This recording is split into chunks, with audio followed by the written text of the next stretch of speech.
Assalamualaikum warahmatullahi wabarakatuh. Alhamdulillah. Wassalatu wassalamu ala rasulillah. Amma ba'd. Akhi ukhti rahimakallah. Mendengarkan sebuah cerita yang aneh, menyeramkan, terkadang disenangi oleh sebagian orang. Tapi bagaimana kalau ternyata cerita yang disampaikan adalah bohong dan dusta? Maka kita tidak akan suka dengan pelakunya. Lalu bagaimana pula kalau ternyata cerita tersebut disandarkan kepada Nabi alaihi salatu wassalam, padahal Nabi tidak pernah mengucapkannya? Kalau di negeri kita sekarang pemerintah sedang memerangi hoax, dusta, maka para ulama umat Islam sejak dahulu kala memerangi dusta atas nama Nabi alaihi salatu wassalam. Tadi pagi ana mendapatkan kiriman sebuah video pendek yang menceritakan tentang bakal terjadi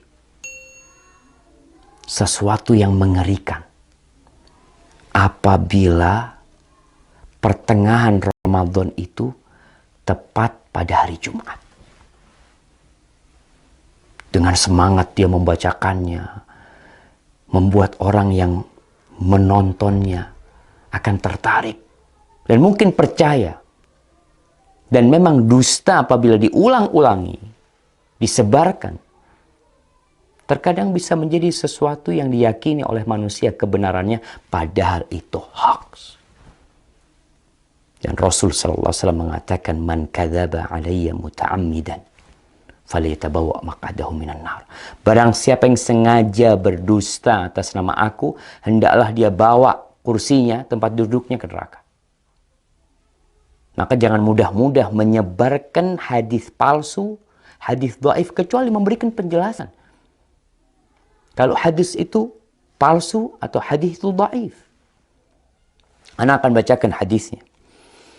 An Ibnu Mas'ud, dari Abdullah bin Mas'ud radhiyallahu taala anhu qala Rasulullah sallallahu alaihi wasallam, Rasulullah sallallahu alaihi wasallam bersabda, padahal Nabi tidak pernah menyabdakan hal ini.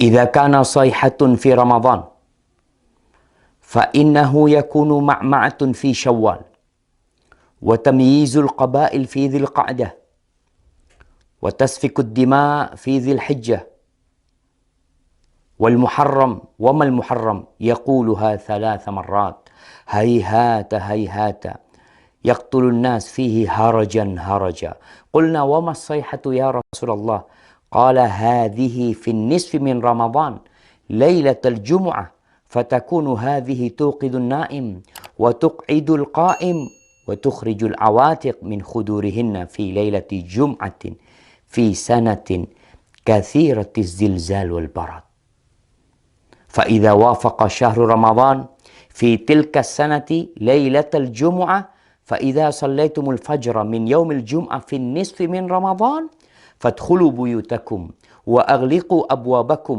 وسدوا كوكم ودثروا أنفسكم وسدوا آذانكم فإذا أحسستم بالصيحة فخروا لله سجدا وقال سبحان القدوس ربنا القدوس فإن من فعل ذلك نجا ومن لم يفعل هلك. Jamaah rahimakumullah. Ramadan tahun ini, tanggal 15 Ramadan, insya Allah hari Jumat. Ini yang menyebabkan penyebar hadis ini. Karena hadis ini seakan-akan akan berlaku tahun ini.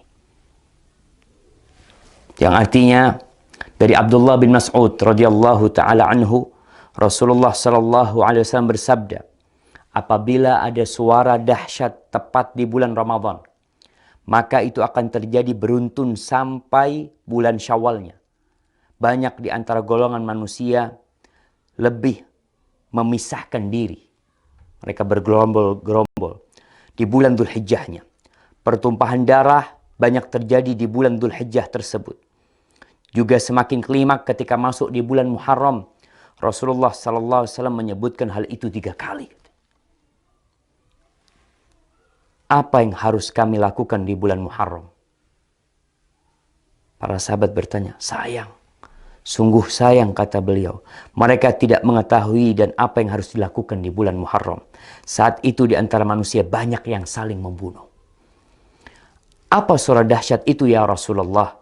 Sahabat bertanya kepada Nabi SAW. Suara keras itu adalah mulai terjadi di pertengahan bulan Ramadan yang bertepatan di malam Jumat. Suara dahsyat itu mengagetkan orang-orang yang sedang tidur, menjatuhkan orang yang sedang berdiri. Segala benda terhempas jauh keluar dari tempatnya. Atau para wanita yang masih gadis akan keluar dari kamar-kamarnya. Malam Jumat pertengahan Ramadan itu terjadi goncangan dahsyat dan cuaca sangat dingin. Banyak sekali terjadi gempa. Banyak sekali yang seperti yang kita lihat lah. Gempa di mana-mana mungkin. Kemudian apabila bulan Ramadan itu tepat di tahun itu, dan kalian sedang melaksanakan sholat subuh malam Jumat di pertengahan bulan Ramadan tersebut, masuklah ke dalam rumah, kuncilah pintunya, tutuplah kepala kalian, lindungi tubuh kalian, dan tutup telinga kalian. Apabila kalian merasakan suara dahsyat, bersyukurlah, sujud. Nih, ada sujud. Kita tahu sujud itu ada sujud syukur, sujud tilawah, kemudian ada sujud sahwi, ada sujud ketika sholat. Ini sujud ketika mendengar suara keras. Membaca Subhanal Quddus, Rabbunal Quddus. Karena sesungguhnya apabila kalian melakukan itu, niscaya selamat. Jika tidak, tentunya akan binasa. Ini tersebar jemaah di beberapa tulisan. Ini ambil dari beberapa tulisan yang ada di internet. Kemudian video itu juga telah tersebar, yang disebarkan oleh ya entah siapa yang menyebarkan hal itu, menyebarkan hoax. Kita lihat sekarang bagaimana hukum hadis ini. Para ulama menjelaskan hadzal hadis munkar la yasih. Hadis ini munkar, tidak benar. Al-Uqaili mengatakan laisa li hadzal hadis aslun min hadithi thiqah. Hadis ini enggak punya dasar dari perawi yang thiqah, wala min wajhin yathbut, dan enggak ada yang benar dalam hadis ini.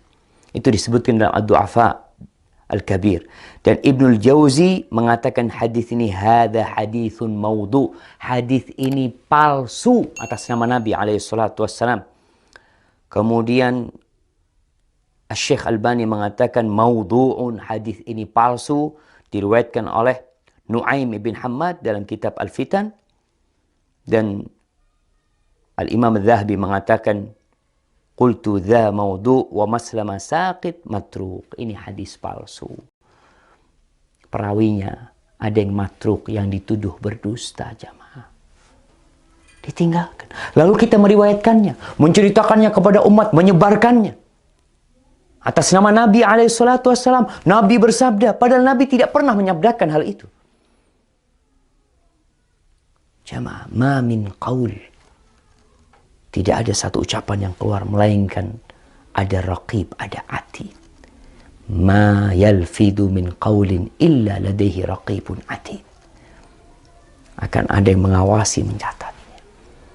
Tapi mungkin sebagian mengatakan, Ustadz kan boleh meriwayatkan hadis dhaif. Kan ada ulama yang berpendapat seperti itu. Kan ada khilaf di antara para ulama. Nah, Anda akan sebutkan para ulama yang membolehkan meriwayatkan hadis dhaif. Yang pertama, mereka mengatakan ini dalam fadailul a'mal. Dalam fadilah beramal. Bukan dalam menceritakan hal yang gaib. Yang mana itu berkaitan dengan akidah seorang hamba nanti. Boleh mengamalkan hadis-hadis dhaif dalam fadailul a'mal dengan catatan 3. Yang pertama, hadisnya tidak terlalu dhaif. Kalau yang tadi palsu. Yang kedua, hadis ini masuk dalam kaidah umum sebenarnya.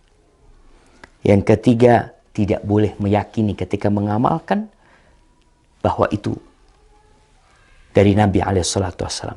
Hanya orang ini hati-hati mengamalkannya. Maka hadis palsu, hadis yang dhaif sekali tidak boleh. Kalau antum mau menyampaikan sebuah hadis yang dhaif, sampaikan kalau ini dhaif, kalau ini palsu, agar orang faham dan mereka tidak tertipu dengan apa yang kita sampaikan. Barakallahu fikum.